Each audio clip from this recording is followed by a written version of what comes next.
Hi, how are you all? I wanted to share with you guys a spoken word that I've been writing, that I've been thinking about for a long time now,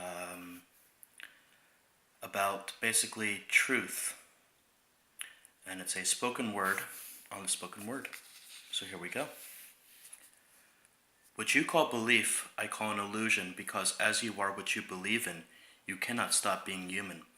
And though belief may shift the focus until life is harder to define, in the abstract creation you make out of your whole lifetime, the possibility of you imagining all of this only to hurt yourself cannot even be conceived by you as a reality in your own heaven and hell. It is this heaven and hell on earth that you call God, when you don't even know what God is, till God might as well just be a facade. But at least this term God keeps you away from perceiving and admitting your own deepest demons and flaws. When you dive deeper and deeper into the art of being based on a system of laws, like family or work, like childhood or adulthood, these stages become all you now are. And yet you really wish to tell me you know who you are when you claim that this God is pumping your heart. When no one knows what God is, all you know is that these laws exist, then you cannot awake from your delusions and myopia. So no wonder why we live in a time where utopia is confused with dystopia. Why? Because God is not in religion. Because God is only found within.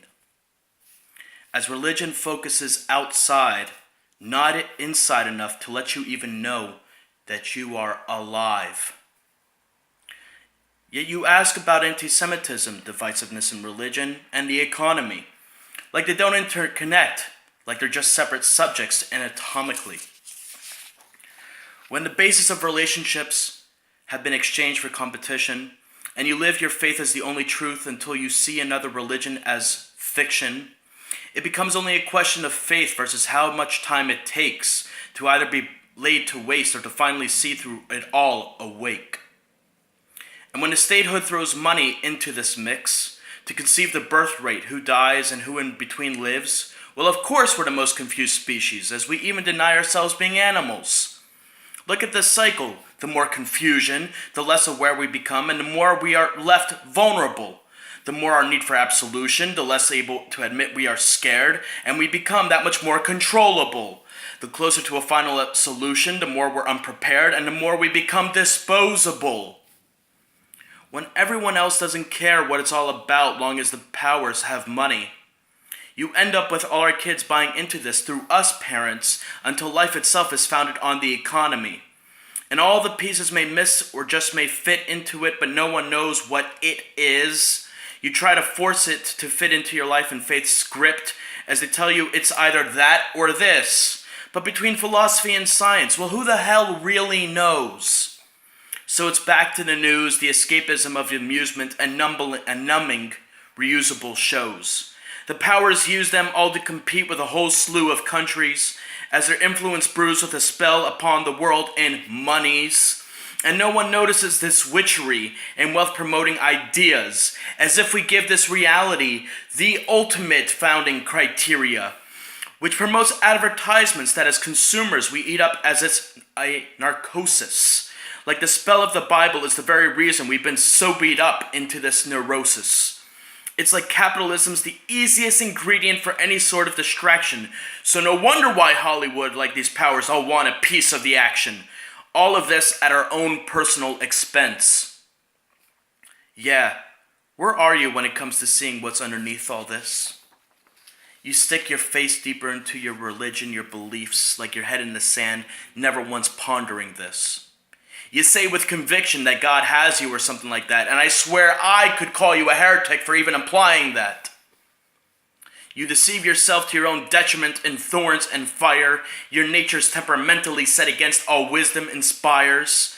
So it is incumbent upon you to pay the price of what seems foolish. I would rather be branded a heretic by you than be self-deceiving and mulish like you. When whitewashing meets brainwashing and meaning, and none of us naked apes are ever clean enough to undress our being, we are in the emperor's new clothes, knowing we are completely naked underneath. Yeah, as a soldier, you fix your lapel. As a judge, you darn your courtroom cloak. And yet another one, who is not even who you are, can no longer even dream. The standard issue kicks in your door. The police beat the criminals and things stay persistent. Of course, the normal people say, well, it's charity. What'll be with money? Criminals are evil and they deserve to go to prison. Never realizing that normal is just relative. I, unlike them, can see both sides of the tracks lead to the sum of all these possible pasts. This makes me unable to relax even when there is no war, as I know ghosts will be made from war's lack. Suicide bombers linked to remote controls linked to TVs. Everyone has recourse to the law, much as a prisoner as human as you and me is linked to an IV. You really believe the neurosis of any system is not a disease enough to make him ill? You really believe no one kills the children anymore when they're not physically killed? Do you remember your own childhood innocence under all your now constructed defenses? Do you remember the pretense of mommy and daddy loving you as a baby when you had ignorance as blessing? Do you remember when you couldn't even conceive then of having your place to be? Never needing anywhere to go because you just were. Now here we are, all just following scripts, though most of us cannot even admit we are, so we're unaware or in denial actors pigeonholed into roles that we define as words of belief. In denial as much as the atheist claims he does not believe in the non-existence of God when he cannot prove it. When to say God exists or not is only to glorify an assumption, a leap of faith, as you call it, I call it the act of never really dealing with all of these pointed out flaws that came through the influences. Our innocence wandered into a dream over which adult we should ultimately embody, and only in our naked hour do we say, I was just a child then. Now all I see are our children in adult bodies. They sell this illusion of being an adult without any lawsuits over false advertising. Dealers sell escapism through chemicals instead of beliefs and are deemed demoralizing. And when you look into the seeds of this so-called morality, the symbolism is as clear as it gets. We want a life of illusion, but not the physical high to overcome what has already been set. Under the new campaigns, money, social issues, and education is selling this system. We're taught how to feel good and told to feel bad, like it's all based on religion. Where's the freedom of expression, that once true knowing of childlike honesty without caring what anyone thought? Where's that ultimate ownership of self before any indoctrination into the system pulled you out of all the honesty you once sought? You join your community out of fear of being exiled, even if you need to wear dog tags. And the cameraman through cameras live vicariously through all those under the flag. The national war becomes individual when the go and no enter the family. And we never see into this inner war over honesty from our taken from us childhoods we all project onto one another, like we live through those we judge, blame, and kill vicariously. Then you really want to ask me how parents don't see their children as their own free human beings? You really want to tell me how every single one of our possible past before we were manipulated out of our childhoods had your religion's meaning? What have we done, my love, to bring children into this world? What have we done to make soldiers out of our little boys and girls? Should I make religion as naked as Auschwitz's post-war dream? To sell my love? How is this democracy when none of us are born free? We are all slaves to this, tongue-tied and terrified. We all learn how to pray, as our rawest feelings, like our innocence, became theirs to mold like clay. When all their words floated down into us through those clouds, like God himself reached his arm through to push us down. What happened to the streams of consciousness that create the ecosystem? Memories of childhood come rushing within this prison, but who will listen? In the spaces between our walls and the space between heaven and hell, we are all just copies of imitations, blaming persuasions, rather than our lives being based on imitations just to have a self. There's a mystique to staring at this world through a fish-eyed lens when our tears pull down this curtain into a blur of all of this just being pretend. And we finally step inside all the walls of our minds just to realize The stage of reality is defined by our exact shape of this moment in time. Because terrifying as it is, when we finally understand we're only the sum of these influences, then we can see how true wisdom is found not in seeing things, but seeing through them. Do you wish to live for your own meaning or for another's to lead? Is this not the ultimate question upon which we are deemed to be you and me? What is the use of all our excuses? What do we really hide underneath all our pride? What real fragility is under our game of being what they call tame? Why do we have such an obsession with all our believed-in lessons, and in the end, when there is nothing left of life, do we really believe we shall conquer death? When life is a bunch of memories framed, can you really live it all unashamed? When it all becomes lucid, do you really believe anything has ever been proven? Your voices may tell you to believe, even if you're a victim living this life's comedy. But when you lose all control and can't even pray, will your attitude to all of this finally change? When all you imitate has led you this way, will you finally accept that your life itself has become estranged? When you're pierced through in this, into your defensive denial, will you kill for your illusions or just simply become suicidal?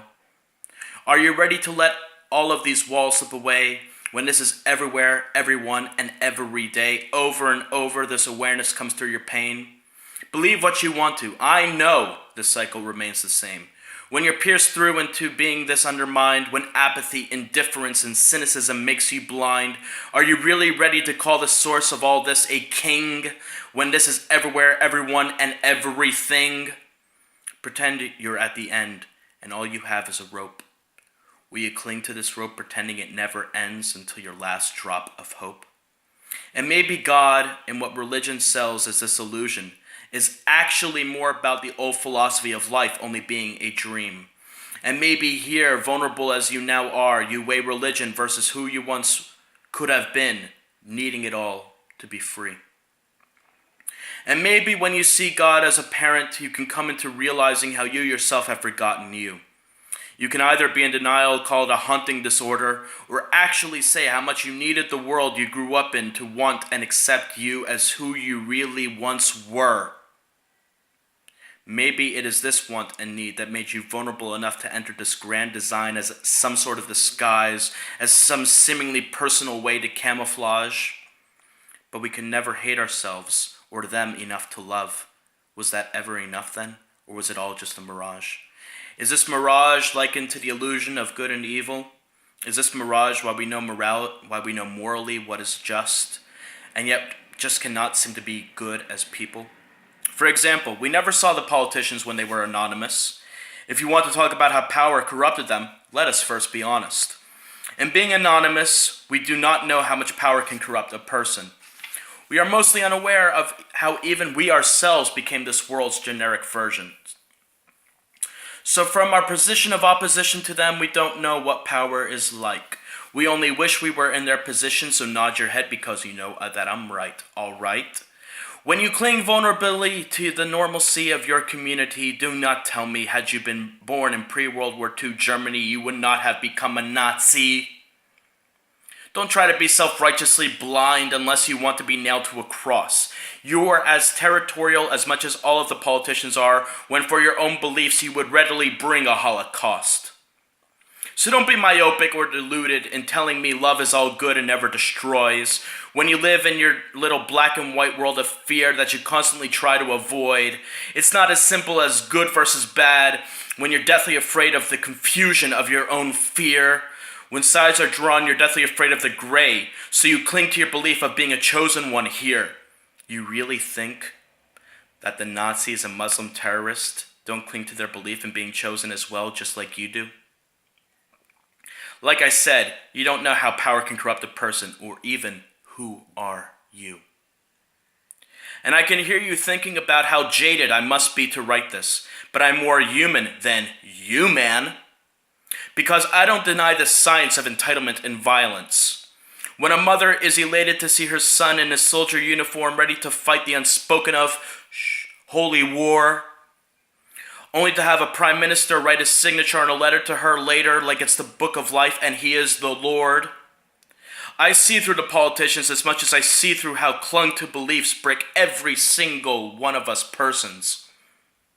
As these beliefs are held in opposition to another's, like we're not one and the same, and holding up these defense mechanisms behind our curtains, it is easy to see how the politicians see our children as less than themselves as they hold power and rank.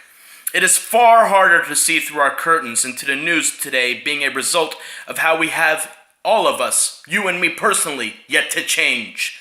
And neither our side nor our enemies were ever blank.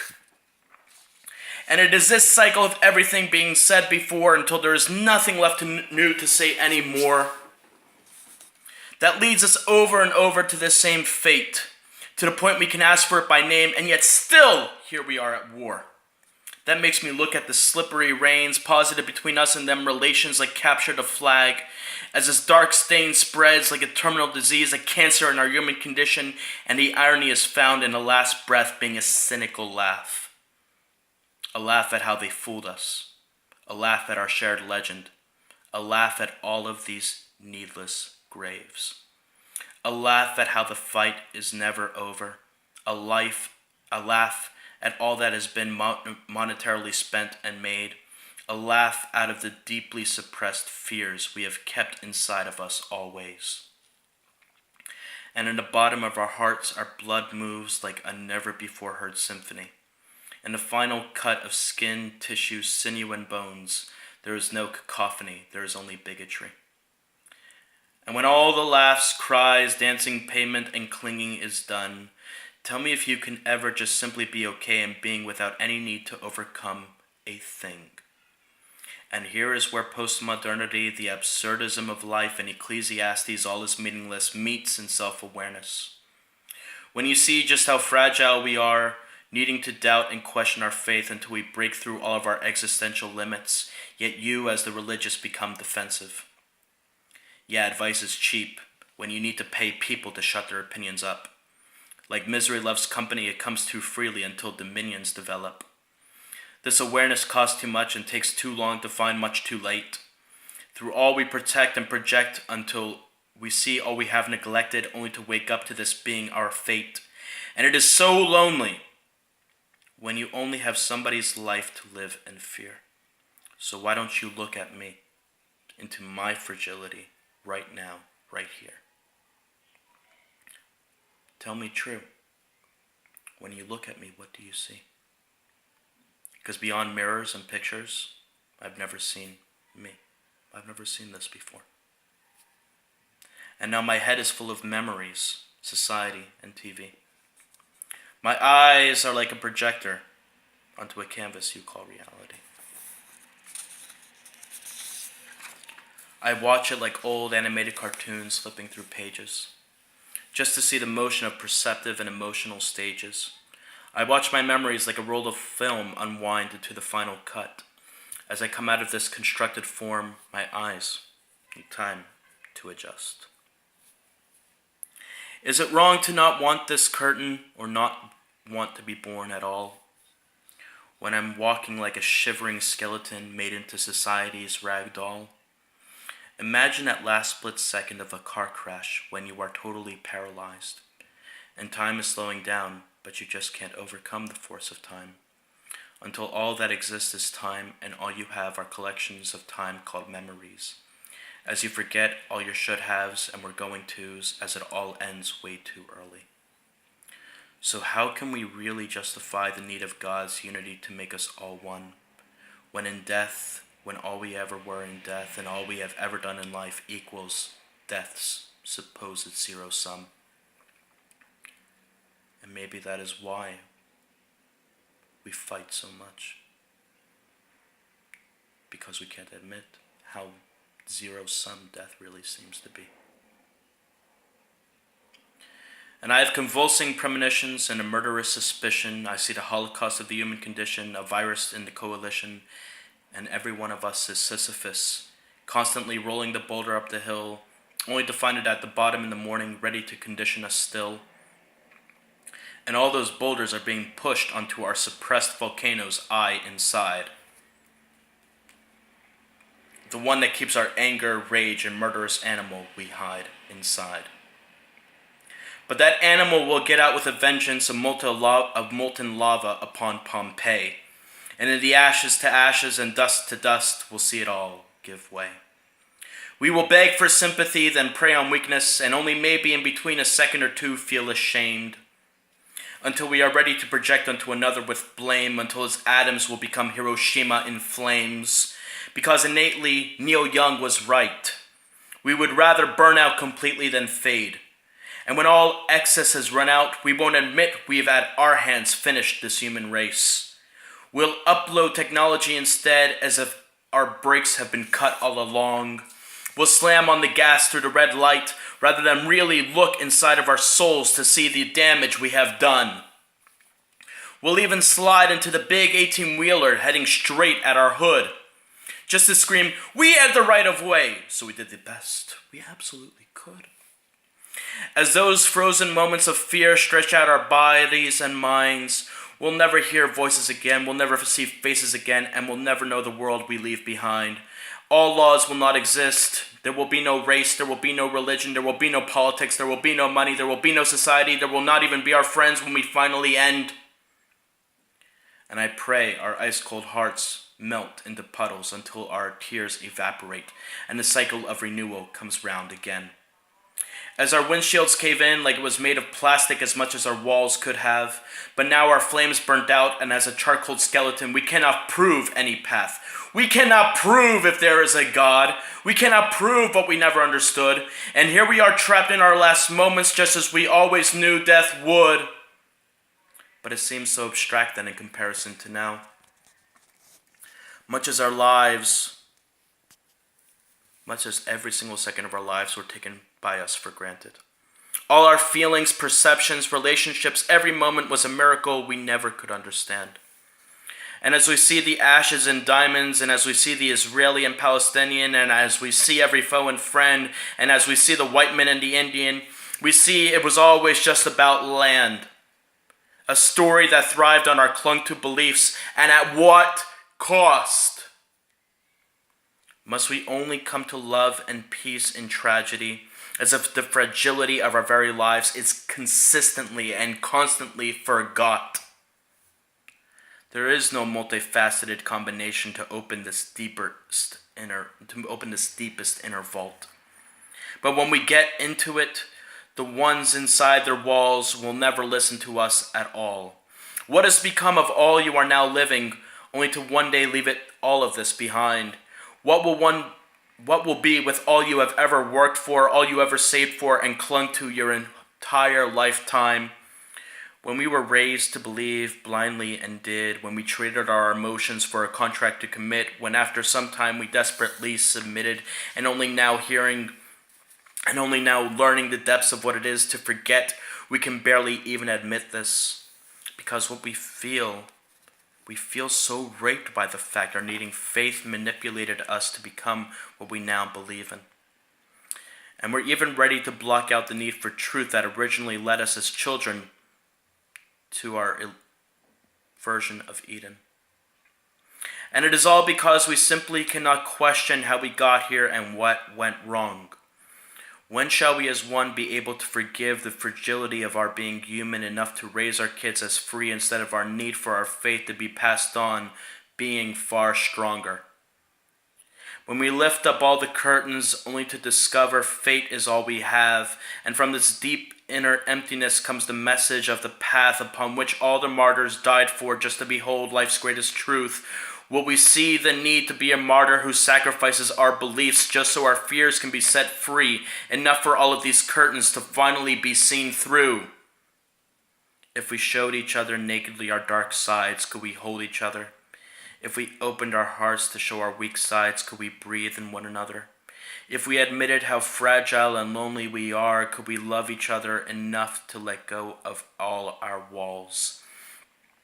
If we could be lonely yet real with one another, could we pierce through all of this just to feel anything at all? What would you do? Would you shove me aside? Would you love me? Would you pity me? Or would you have mercy?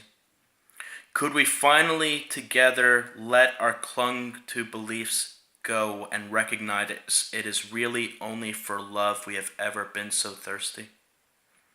Would you say all I have written here is utterly corruptible and even evil due to it being written by my naked emotions? Would you take my children away, leave me alone, and reassuringly smile at me as you pretend I am not broken? Would you want someone to shut me up and leave me in this self-deprecating skin and bone? Would you come naked enough to bear my naked feelings with me to the point you would take me home? We have to tear this curtain down. I am trading my pen for the blade I hold in my trembling hands. Because this is about as real as it gets. When everything is pierced through, I need you to only understand. So will you have the nerve to break through your walls enough to reach out to me? Or will your ego come in to see yourself above me so you can try to outdo me or see through me? We all want just to be heard from behind our self-conscious prisons. We all want to just be held and loved by someone who truly listens. And though we want all of this, we must realize how much we ourselves are consumed within so much fear. We all wish to place it all on them, her, him, because we're so frustrated, angry, wounded, and so we lose our patience and empathy to truly adhere, let alone be here. Can we truly strip ourselves naked of all our clung to stories of conviction, meaning, and glory? Can we truly strip ourselves naked of all our clung to ancestry, leaders, and how they shaped our memories? Can we just realize how Abraham left his country of money and politics, how he left his land of race, society, and idolized religion's script, how he left his household of family, memories, and even love, all to go to himself for himself to be shown human and God is the same as the below as above? We see how all the prophets went completely alone to the desert to do the same. Can we see the pie in the sky isn't far too high as much as we have all been conditioned to view the pie this way? And now throughout this life we have known as we're miles away from this experience and feel so alone. And we can't explain for our very lives' sake why we desperately feel amiss and aimless as every inch of our being misses home. Can't we just finally admit how painful this is? How the absolute realness of this is our pain? Can't we admit to feeling like a fish out of water left abandoned on the shore till we're gripping to the last drop of hope that remains? Can't we just think about this without needing anything taught? Can't we just embrace this needing here for a while before it is again forgot? Because honestly, as a fish out of water, no matter how much they teach, as a newborn freed from our mother's wombs, we vulnerably needed help even just to breathe. And now overgrown into an adult body, a hypocrite with a need for faith, we finish school, get a job, find a wife and kids, and it's all for society's sake. Just so we look normal under all the government's incurable tyrants and kings who were condemned to pay taxes to or go to prison for every single thing. As if serfdom still exists, just in a much more subtle form. We see them every day on TV, though they're never in uniform. It's so close-circuit and right under our noses like we're blind. And yet, even though we might see ourselves as being blind, we live in these shadows thinking of them as the only thing real just because they are in front of our eyes. These shadows from society to our echo chambers to our beliefs are the only connections we feel to the whole world outside of us. And yet we never once asked, what if all of this was truly ever only a lie? Who then would we trust? Welcome to all the idols we make, all truly out of never knowing ourselves. Did you expect them to treat you with respect when you accepted your role on their shelves? Like we never knew Moses or Jesus or Buddha or Muhammad or Abraham personally. We were just fed their stories without asking until we saw ourselves as their mercenaries. Were we waste of life and limb too gassed up to see the religious gas chamber, as all the while through reward and punishment we were conditioned into having our quote-unquote religious and human behaviors? And beyond it, we knew absolutely nothing else, so this is our foundation of all we now know. But when you exit this cave of trite illusions into the depths of these raw emotions, I wonder if we can ever truly let all of this just go. If you try to riot and raise up the people to their feet so they may finally save themselves, you too will be damned, another dead prophet by their hands, just like Isaiah. as they swear on the Bible that is now on their shelves. And this is truly the crux of why we never see reality as it is, only as how we are. And this is truly the crux of nothing is what it seems, as this world is falling apart. But I personally need to believe that a soldier's dying words on the battlefield are heard more than all the politicians. I personally need to believe the soldier's final words are heard more than any societal institution, including religion. So as you see, what you call belief, I call an illusion. Because as we are what we believe in, we can never stop being human. But I am willing to admit that maybe this is only my own personal point of view, which I cling to, just like you do your beliefs, as the sole truth. Thank you.